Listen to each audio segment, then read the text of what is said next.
first day. It was a rough ride. All the old guys got to ride in the back of this old bus, and probably the roughest ride.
All right, those who go on the trip, come on up here. This is going to be kind of the informal, I get to ask them questions that they don't know I'm going to ask them, all right?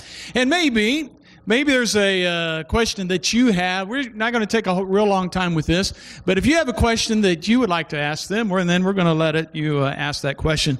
We have several that were not able to be here, and you're going to see video testimony from them. One of the kids is gone, and another girl had to work. So actually, I'm going to let the high schoolers answer these questions first. This is Heather, my daughter, and Astrid. Okay?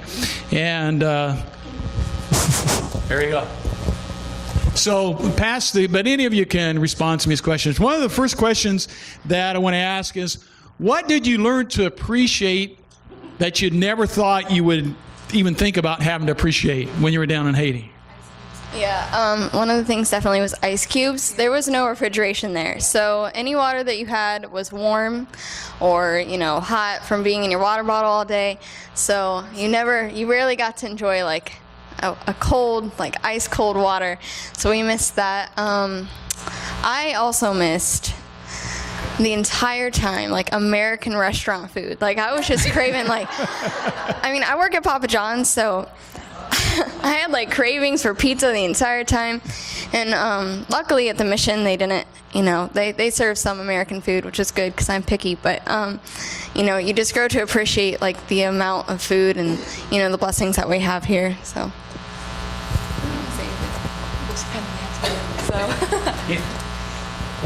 I think it was funny the first time we walked about halfway through the week, and we knew we were hot and sweaty and gross because there's no fans there because they only turn the electricity on in the mission portions of the day because runoff generators and obviously expensive. We went down to this little one-stop convenience store about midway through the day or midway through the week. It was downtown, this little goat trail, and we finally get there and we opened the door and it was the only place that we had been that was air conditioned, and it hit us and we were like, oh, okay, do you rent out a little square on the floor? Can I sleep here tonight? But air conditioning was a definite, and fruits and vegetables. I would have paid somebody $20 for an ice cold orange. Yeah, you kept mentioning that. I think one of the things I really missed was sleeping without the mosquitoes buzzing around your head all night long. We stayed in rooms that were open. The screens were torn, and the door didn't have any kind of a screen on it whatsoever. And we were warned beforehand to bring lots of bug spray, so we lived soaked in bug spray. But they still found their way, to some of us more than others. I actually brought a fan with me, which helped me. Well, a lot of these other girls did not have a fan at all, and you could hear them up all night, scratching and waking up. And so I definitely, when I walked into home, it was like, yes, my own bed without, the bzzz that's really annoying. So. Drinking water. We don't realize how drinking water, that's what I miss most. Pure, clean drinking water. That's it. Electricity was for me because you go in a place, there's lights, there's bulbs, but no electricity. Nobody's on the grid. The people that are on the grid are the rich people that live in town. The few that are there, most everybody they electricity is a convenience. So even though we had fans, we had limited number of batteries, which batteries are a precious commodity in that culture as well. So even though you were running your battery, when you'd wake up and you'd be all drenched and you'd think, well, do I leave my fan on because I've been sleeping and wet and miserable, or do I turn it off to save the battery because I've got several more days to be here? I think taking a nice long hot shower, because the mission there had a big water tank that they pumped water into, and it would hold 10,000 gallons, but that water took care of the entire compound, the orphanage, everything there in the mission. And they basically said, when you take a shower, go in, get wet, turn off the water, soap yourself down, turn on the water, rinse yourself off, and you're done. And the drains didn't work, so you're sitting there, knee deep in the water anyway. And so it was interesting. I would take showers to get rid of the layer of bug spray and sweat, so I could get a new layer of bug spray and sweat. That's basically how it went. Flushing the toilets. Yeah, they have a saying down there. It's not like the septic. If it's yellow, let it mellow. If it's brown, flush it down. All right. So that's what we live by. That's gross. Did I just say that in church? I can't believe I did that. All right. Okay. They actually had signs up that remind you of that. All right. What are some of the, just one blessing that you took away? How God touched your life? Anybody? We'll start with the high school. Okay. Okay, it's on. One thing that was a blessing for me, I'm not really good with kids at all, because I'm the youngest child in my family, and so I've never really had experience with that. But when we were in Haiti, we spent a lot of time with younger kids, older kids, orphan girls, and I took away from that, being able to familiarize myself with how to treat a kid and how to have fun with them. And now coming back here, I feel a lot more comfortable with them, and I consider that a blessing from God because there was no hope for me before. I have to say the same thing because I'm terrible with kids too. I don't even like my nephews. Well, I do, but they're bratty. They're brats, and that's one thing that I saw, that these kids like appreciated little things like Bubbles, and then like kids here, Bubbles is like nothing to them. And we did make a lot of friendships over there with the orphaned kids, so that was one thing that I like really miss, like that I feel like was a blessing. I guess just the people and how joyful they were despite where they were gave me a new perspective when I came home. Like when you're having a bad day and you want to be grumpy, and it's like I can go to my kitchen and turn on water and I have all these amenities. And I also appreciated being off the grid. I didn't take my cell phone. I told everybody I was going to be unavailable for the week. And so I was completely amazed at how much time I had when I wasn't playing on my phone or checking Facebook or texting friends, that I got to spend with God and with all the people that were around me just having fun. I think that I came away with more blessings than I thought that I would. It's not my first mission trip, so I was kind of prepared already for the material poverty that I would see. But it surprised me, and I'll talk a little bit more about the Miriam Center, was a special needs orphanage that was on campus. And I've never worked with special needs kids. Simply because I don't think I'm very qualified for that. You know, you think when special needs kids, you have to know what's going on with them. So I was surprised that I was drawn to them, and it took me a little while because I was scared. Because when you don't have knowledge, you're a little bit scared of it. So I was surprised that I actually went downstairs on a Sunday, the first day that we were there, that we were allowed to just relax and just dig in. But to me, the blessing was seeing the people. You know, we have our mission of loving our neighbors, love God by being the hands, feet, and heart of Jesus. The people that deal with these kids and this orphanage and everybody on this compound, they are there every day doing this selflessly. I couldn't imagine doing what they do on a daily basis. I knew I was going home in a few days. You know, all the uncomfortableness that I was feeling, it was going to go away. These kids, especially the special needs kids, they didn't want anything from the Blancs other than to take our hand and put them on a swing. Well, they had a young man, Isaac, who walked around, and that was his goal the whole time, was to find somebody's hand, take them to that swing so that they would push him on the swing. That was what he was concerned about. You know, it wasn't what the Blancs brought for them from America. You know, what toy did they bring? What candy did they didn't care about that. So to me, that was a major blessing in seeing the people that lived there and the interns. They were amazing. They were just amazing to watch these young people. I would never have thought about in my 20s doing what they do and how selfless that was. To me, that was just a major blessing that I didn't expect to come away with. So many blessings. I mean, I can't list them. Just one thing that's sticking out in my mind today was the quiet times. Just spending time with God in a different place. And quiet times were amazing. For me, it was thinking that, you know, we're there for a short amount of time, 4 or 5 days. And Sunday for us was a day to pull back. They didn't want us to leave the compound. They didn't want us to do anything, you know, as a tourist might do. They wanted us to stay in the walls and just relax. Well, you know, that's antithetical to, we were going, we're here to do something. We need to, you know, accomplish. We need to, you know, go forward. Don't ask us to sit. But then the realization that, you know, we're there for a short time, there for limited, you know, opportunities that we can do. But even the small that we had to offer was hope. Because for some of these people, the days get long and living gets real old and real frustrating, and there isn't much. So even the little bit that we could do offered to hope to so many people.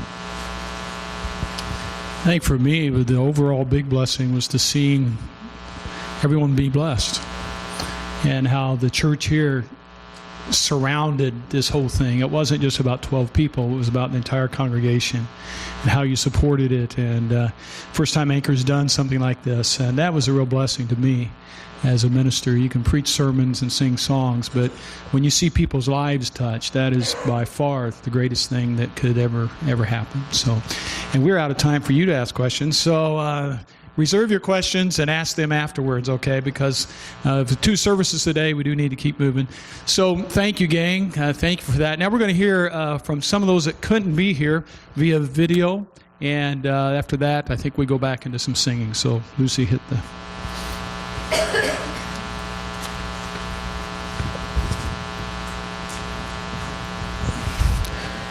Go back up. That's the next slide.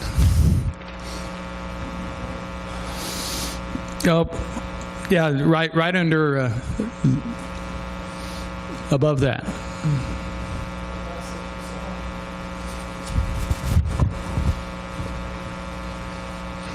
Just a second. I maybe put these in the wrong order.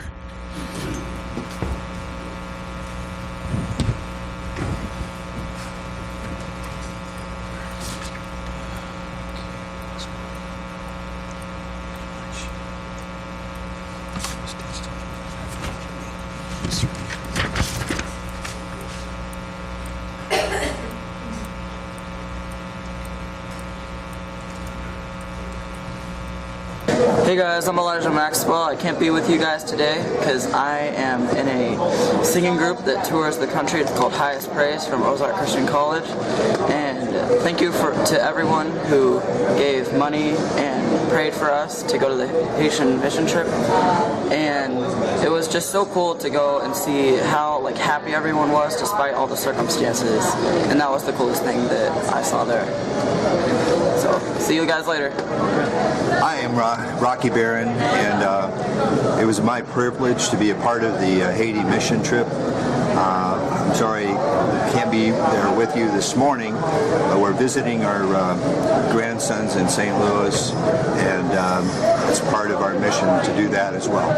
And I think this was a great opportunity to be the hands, feet, and heart of Jesus in a country that needs so much support.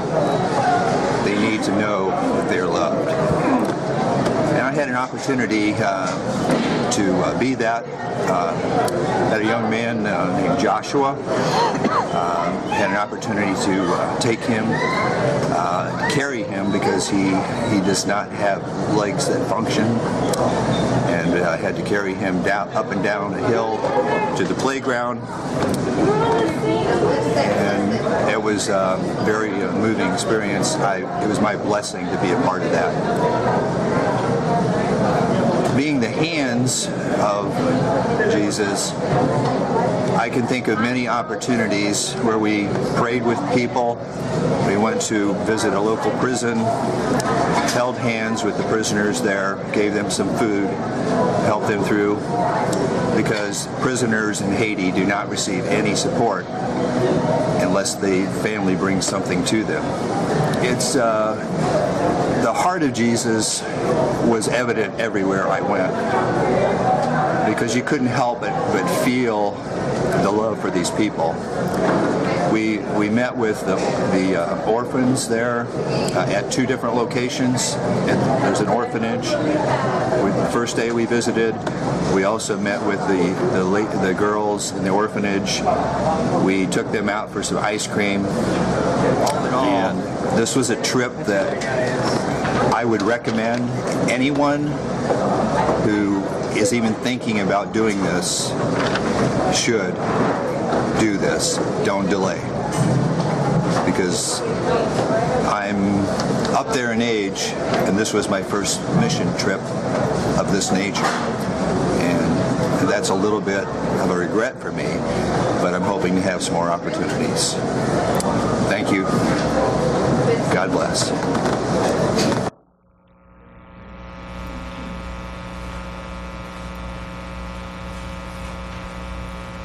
Just real briefly and quickly want to share with you about the mission we went to. It's a mission called Northwest Haiti Christian Mission. It was started in the mid-'70s. And throughout the years, the mission has grown and added things as they've developed over the years.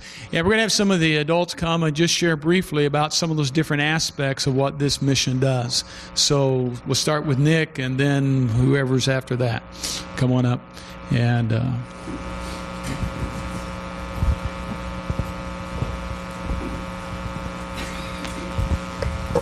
there was a picture up earlier where we were supposed to take the kids to the beach, and for some reason or other, I heard some people say the beach wasn't safe that day, so we ended up going to a playground.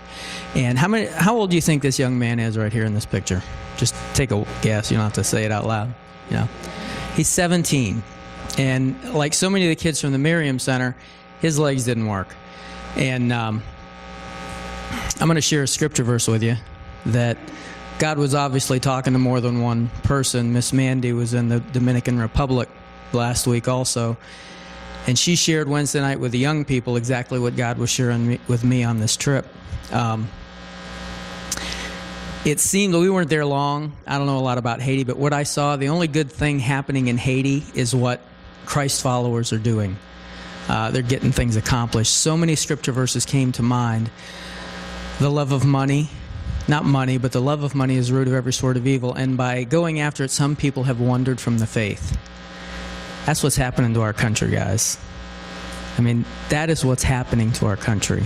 That's what's happening to individuals. What Nancy shared, kids like that are way out of my comfort zone. So when Nancy said, come down here to the Miriam Center and check this out, had all these little kids that don't work right.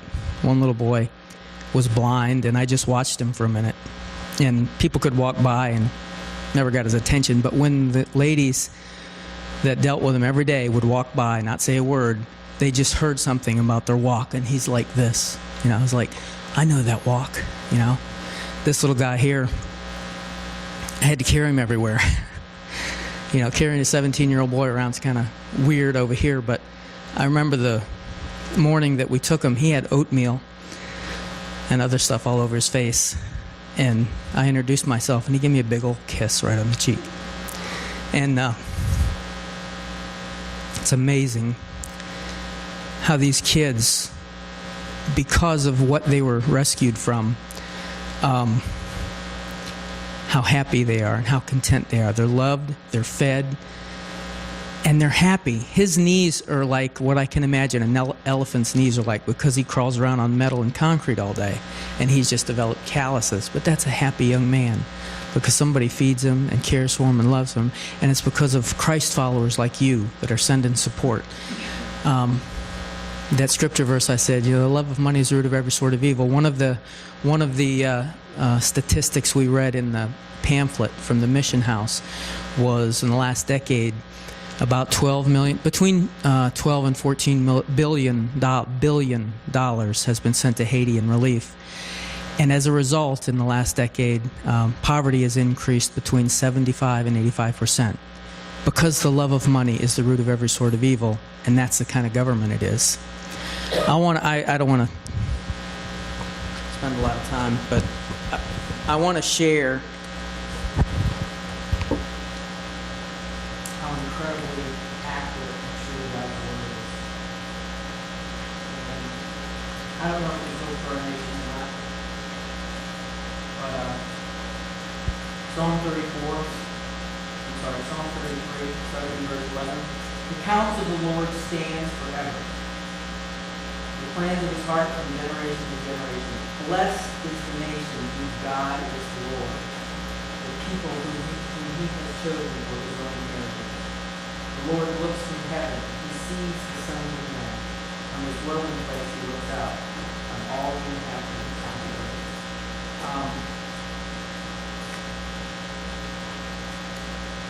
One thing the Lord, and this is the last thing I'll say, one thing the Lord impressed on my heart was, yeah, there's a nation that's really needy. The most beautiful beaches, and I mean, after hearing what you've heard, there are some really beautiful beaches over there, but they're covered, they look like a dump. They're just covered with garbage. And there's a lot of needy people over there. But as we take our eyes off the Lord, if we continue to call things entertainment that God never intended for entertainment. And our spiritual condition is a lot like the physical condition of Haiti. That's just what God has spoke to me. And I just want to say this. Thank you so much. I've been involved with churches, really heavily involved with churches on staff and everything else. And I am in awe of Anchor. Nancy and I love Anchor so much for the way you guys put your money where your mouth is, the way you guys serve, and the way I'm just Pastor Jeff and Judy and you guys. I'm just loving Anchor. As old as I am, I'm like, God, this is really neat. Thank you.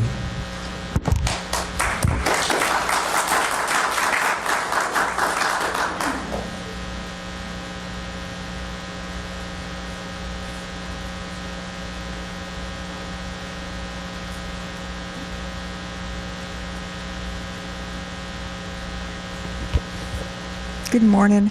I just want to briefly, do we have any slides with the Miriam Center? Okay. I had briefly mentioned before the Miriam Center, and you guys have heard the special needs orphanage that's right there on campus. They have the regular orphanage, which the girls and some boys live right there on campus. And I believe I heard the intern say there's about 90 kids at that orphanage. At the Miriam Center is strictly for special needs kids, and there's about 42, 45 kids there that live there that are orphans that are cared for every day. Their mission there on the campus is they bring staff in who care for these children and their daily needs every day. They also have 2 people who are on staff who are the physical therapist and the director of the Miriam Center. And just to tell you a little bit of what I saw when I went through the Miriam Center. It was Sunday. We had gotten there on a Friday. And it was late. We got there late because our flight was delayed, and we got in late, and we ate, and we pretty much had a brief orientation and went to bed. And then Saturday we took boys. We went out to the boys' orphanage, which was, I don't know, a couple hours away, and it was it seemed like a couple hours anyway, and we broke down in the meet anyway. We got to this orphanage. It was just the boys' orphanage, and it seemed like it was like out in the middle of nowhere. And we took them to the bay, which was just a quick walk from their orphanage. And we went down to the bay, and like Robert said, they got in the water and they swam. They had a great time. The guys threw the football with the boys, and they loved it. And then the following day was the Sunday. And that was the day we were not allowed off campus. We were supposed to just relax. And the personnel there, the interns, they encouraged us, just go hang out with the kids. Go, the girls in the orphanage, they called them sassy because, the teenage girls, they were pretty sassy. They would say, and what is your name? And you would answer them, and they would mimic you and make fun of you. So they were being sassy, but they were doing it just to get your reaction. And a lot of times they'd be talking, and I'd pretend that I knew what they were saying, and they kind of look at me like, did she understand what I said? And it kind of broke the ice a little bit, to where I was just giving it back to them, but in a nice way. And by the end of the week, the girls were down there, with our girls. They had made best friends with some of these girls that were real sassy. And on Sunday, we were in our common area where we all hung out, ate, and, played cards in our free time. If you look over the balcony, the Miriam Center, the patio was down there, and that was the Miriam Center, where the special needs kids would hang out on their patio. And you could look down, and they'd look up, and they'd tell you, come down. And they'd go like this, because they wanted you to come downstairs. And the first couple of times I looked down there, I thought, I can't do that. Look at these kids. What have I got to offer them? What am I going to do with these kids down there? Most of them couldn't walk, you could tell. And so I thought, I saw Rocky down there, and Rocky was having a good time, and it was like nothing for him. And I thought, I could do that. So I went down there just to see what Rocky was doing. And I went down, and first thing I was met with was Isaac, who looked like, I don't know, he was about 16, 17 years old. And he was mobile. He could walk well, but he was a drooler, like many of the kids were. And that's a little uncomfortable. I don't like my own drool, let alone, these kids. And he came up to me and grabbed my hand like he'd known me. And his shorts were soaking wet from his drool, and he loved the girls. He was constantly after, whenever a girl would go downstairs, he'd go grab their hand, and he just wanted you to take him over to that swing and swing him all day long.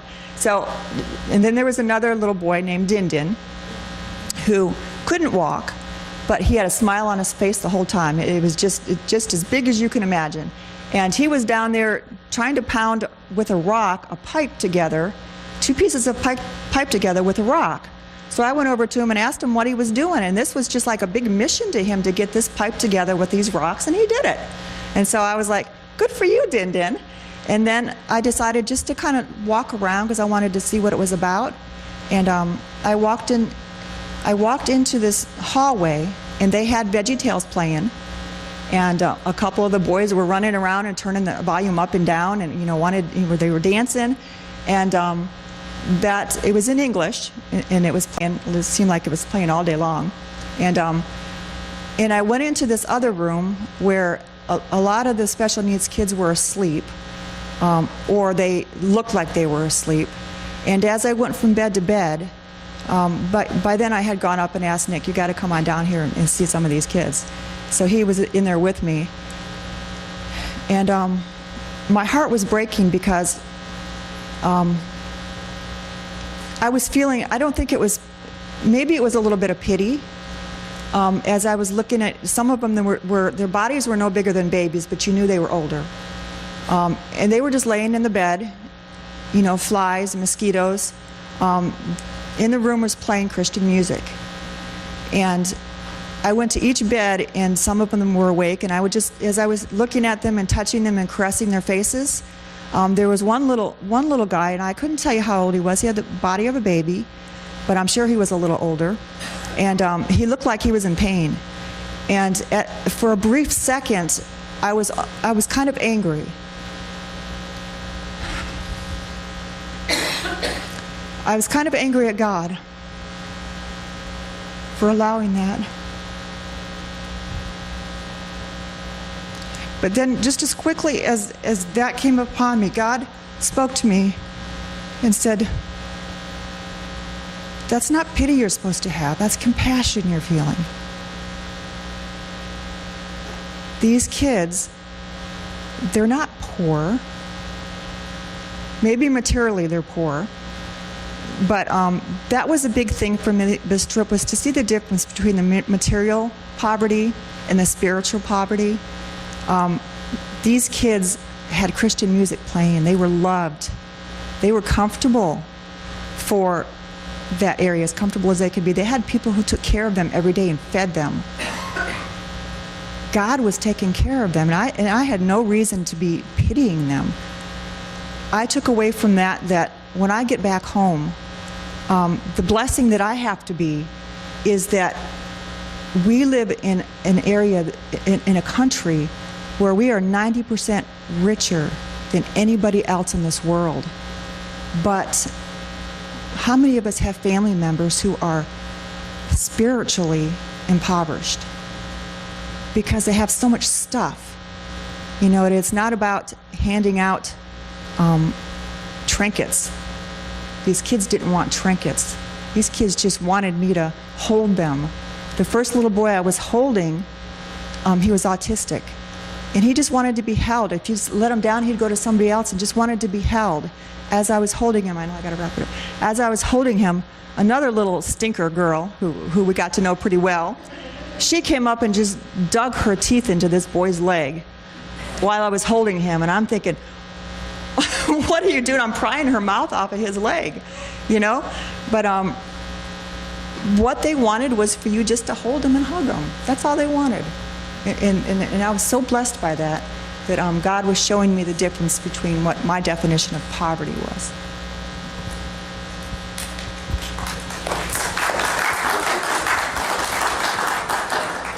Leave it to Nancy to make me cry and then have to come up here and talk.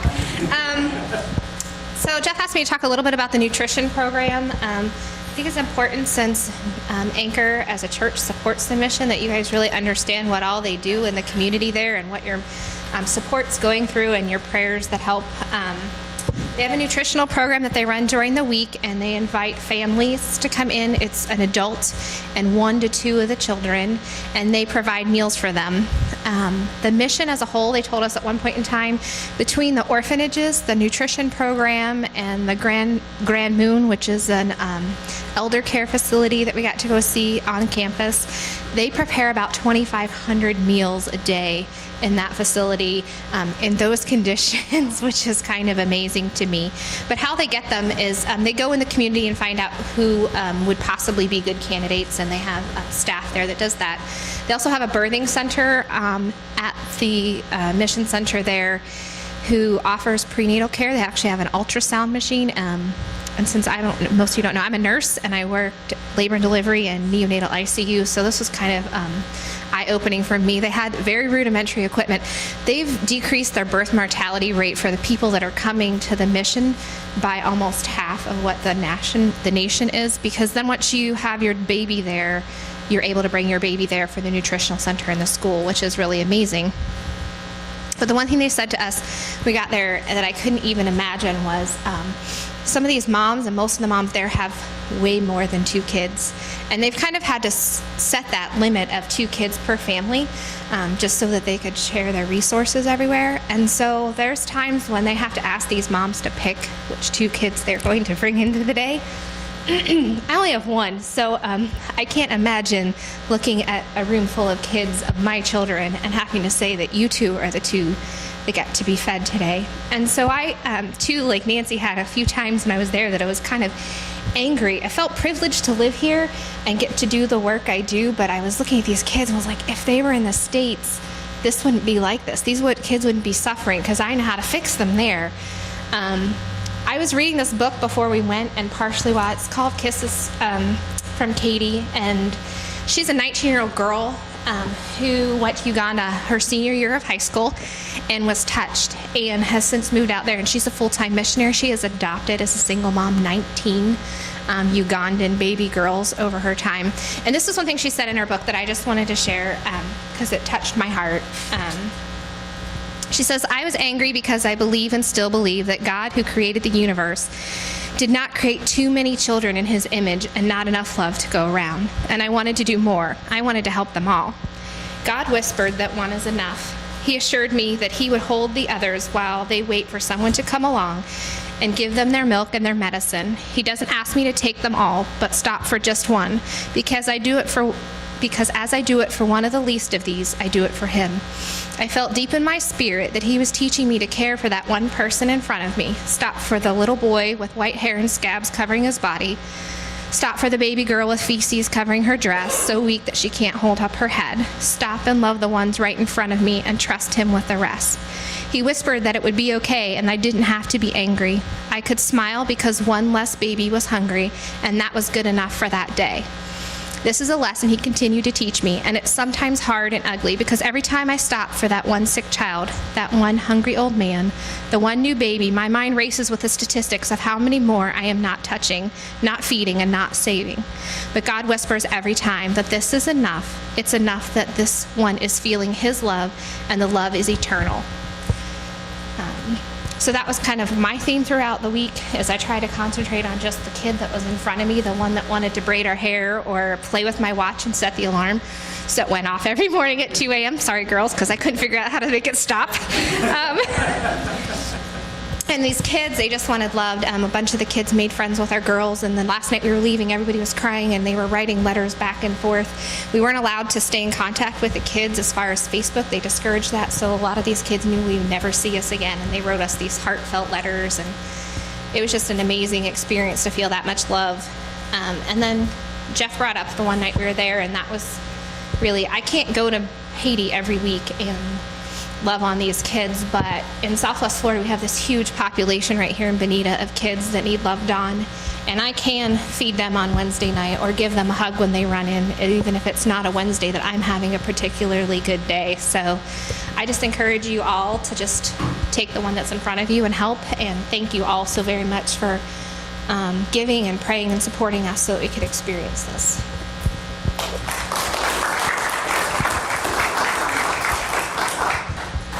So we were in a big way wanting to get out of the compound and see a little bit more of St. Louis Denard. So they told us on Monday morning, if you want to get out, you can go with one of the missionaries and you can go down to the local jail. And never know how many people are in the local jail, but you can take some food down there and you can help feed the prisoners in the local jail because they're not getting any food. And if their family doesn't visit them and bring them something, they're just stuck until their case gets adjudicated. So we grabbed some snacks that we had. It wasn't a prepared meal. I was thinking maybe, there'd be something from the kitchen, but it wasn't. We grabbed some snacks that we had and bought some out of the little canteen store there, and we went down to the local jail. And that was a sight. Plus, we got to see some of the market. And if you've ever seen pictures of a third world country market, you know that there's no refrigeration, nothing's covered. It's all open air market, and that was an education in and of itself. But we saw several prisoners in the jail. So the next couple of days, our dentist missionaries, who you'll see their video next, said that they if there was an opportunity, they'd like to go to the federal prison, which is in Port-au-Paix. And so they were scheduled to go, and at the last minute, they said, we really kind of need somebody to go with them. Would anybody like to go to the prison? And I said, well, I was almost going to volunteer, but since you're asking for volunteers, please let me go. So we went on the bus ride to Port-au-Paix to the federal prison, which, a federal prison can be a little intimidating, perhaps, because, it's the federal prison. It's not the local jail. So we went, and on the way there, one of the missionaries was telling us this story about how in 2010 there was an earthquake. Some of you may remember that in the news. And lots of people died around Port-au-Prince. But since Port-au-Prince is the main thoroughfare for many parts of the country, when the relief food came in, it may or may not be distributed. And so the prison at Port-au-Paix called the mission in St. Louis Denard and said, we're starving. We're not getting any food. Do you have anything that you could spare? And so out of this awful situation 3-4 years ago, this relationship was built because the mission brought food one day, and then they brought food another day, and then they brought food another day, and a relationship was bridged, and they knew that they could trust them. And Caitlin, the missionary, was telling me that when she first started going in to see the prisoners in the cells, she said somebody was right at her elbow, looking over her notes, watching everything she did. There was this, so careful with what she did, but after several times of her visits, they'd say, oh, Caitlin, hi, go ahead. You know where the prisons are. You know where the cells are. Just go ahead and help yourself. She told me inside the prison, in every cell, there's a pastor, somebody that the prisoners have elected. This is our spiritual leader. So there's ministry going on with those prisoners every day. She comes in and does a Bible study at the door of the cell and speaks to those prisoners. So as far as sharing the gospel, I thought, here, I'm a white person, and they probably are expecting to hear that from me. So I didn't take any special pains to share the gospel in as much as I was just wanting to encourage them. But as it would happen, sure enough, you're there to encourage somebody, and you walk away the person being encouraged because of the word they gave you. That happened to be cell block after cell block after cell block, and these are not nice prisons. It's a 20-foot ceiling room. It's 12 foot by 24 foot, and 60 men are housed in every cell. That's just enough room for everybody to lay in the floor with a walkway down the middle of this 24-foot enclosure. There's no fan. There's no mattresses. There's some blankets that they put on the floor. There's one bed. It's a bunk bed, and it's against the wall. And I don't know how they decide who gets to sleep in the bunk bed, but there are 2 really worn mattresses that are on the bunk bed, a lower bunk and an upper bunk. And all of their stuff is tied to the walls. You see little, like, Walmart T-shirt bags, tied by a string up to some of the upper cells. There is an open air at the very top where, it bleeds through, but 600 men are housed in this unit. There are 10 cells with about 60 guys in each cell. And at the very first cell, the pastor, quote unquote, was talking to the missionary friend of mine, Caitlin, and he said something to her, and she says, he wants you to know that life is hard, but God is good. I thought, who's encouraging who here? They wouldn't let me take any pictures. I'd love to show you some pictures of the cells, but of course the authorities didn't want any pictures of their prisons getting to the outside. And of course there were lots of tooth decay, and so, as our missionaries will show you here in just a few minutes, they were pulling teeth and pulling more teeth. And as far as justice, this is an extreme case, of course, but it was the story that had been told. Caitlin was telling me about a young man who came in who was facing 9-year sentence. That's the general time that they get for stealing something from his neighbor. Oh, and the other thing I should tell you is that they, after the exam and the dentist would pull their teeth, they would give them a toothbrush and tell them they could, if they would promise to brush their teeth, they'd give them a toothbrush. And those toothbrushes are going back to the cells. And I thought, my goodness, you couldn't do that in the States. That'd be sharpened up. That'd be a weapon in just a matter of seconds. But there's no violence. Their prisoners are getting along. They only said there was one violent incident that had gone on in the 3 years that Caitlin has been visiting the prison. So the prisoners are docile. They're just biding their time until they can get out. And it's not like prison here where some people go to prison because they know they're going to get a food and a place to lay down. Because this prison, they may or may not get food. It depends on how hungry the guards are, because the guards get to eat first, and then what's left gets to be shared among the prisoners. And as far as facilities, there's no light in the cell, and so when it gets dark, it gets dark. And there's a 5-gallon bucket in the back of the cell. That's the communal toilet that everybody uses. It's got a lid on it so they can close the smell, but that's the toilet. It's a 5-gallon bucket at the back of the cell that everybody uses. But they were telling me this extreme case. A man had come in and was waiting to see a judge, and he waited 5 years until he finally got to stand in front of the judge, was found guilty, and was sentenced to 9 years and no time served. The clock started after he saw the judge, so he spent a total of 14 years in prison because he'd stolen something from a neighbor. But even then, I walked away thinking, who encouraged who? Who's the most blessed from walking away from this? Not because I'm going to be free in a few moments and I can leave this facility, but because those guys are free. They're in chains. They're in a prison. They're incarcerated, but they're free because they know Christ. Okay, thank you. Lucy, we're going to skip that next video. The video is of the Lewises who went as dentists, and it will be online, and you can check that out. But they saw all the orphans in both the orphanage, about 130 kids, and then the community people. They were pulling teeth, basically, and helping people out, and did that in the prison all day long. Amazing couple. They've been over to 80 different countries and have done this type of mission work in that many settings. And they were just a blessing to get to know better. So many of you know the Lewises, but I encourage you to get online. We want to just kind of wrap up today in sharing a communion.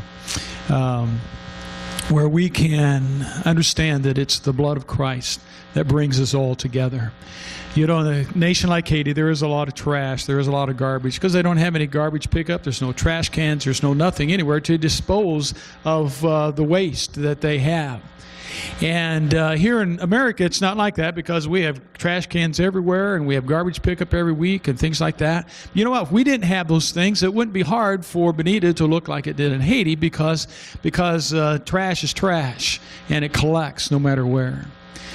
Someone I was talking to, it was Mandy, who'd been in the Dominican Republic, and made the analogy she had heard. She said, you know what? Many times in America, we're good at covering up our trash. And we're good at covering up the ugly stuff. But it's still there. In Isaiah chapter 53, Psalm 51, King David, once he realized his sin, he said, O Lord, blot out my iniquity. Cleanse me. Create in me a clean heart, O God. We're going to participate in communion.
others were not made to leave.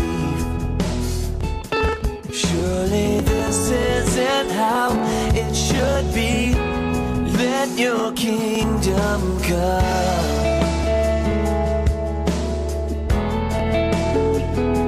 Surely nations were not made for war, or the broken meant to be ignored.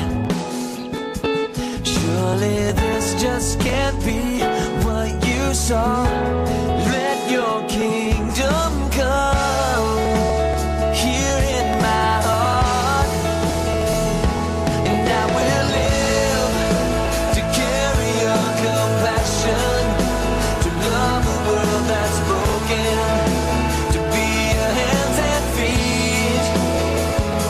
And I will give with the life that I've been given, and go beyond religion to see the world be changed by the power of your name. The power of your name. Surely life wasn't made to regret, and the lost were not made to forget. Surely faith without action is dead. Let your kingdom come. Lord, break this heart. Oh, and I will live to carry your compassion, to love a world that's broken, to be your hands and feet. And I will give with the life that I've been given, and go beyond religion to see the world be changed by the power of your name. Jesus, your name is a shelter for the hurting, and your name is a refuge for the weak. Only your name can redeem the undeserving. Jesus, your name holds everything I need.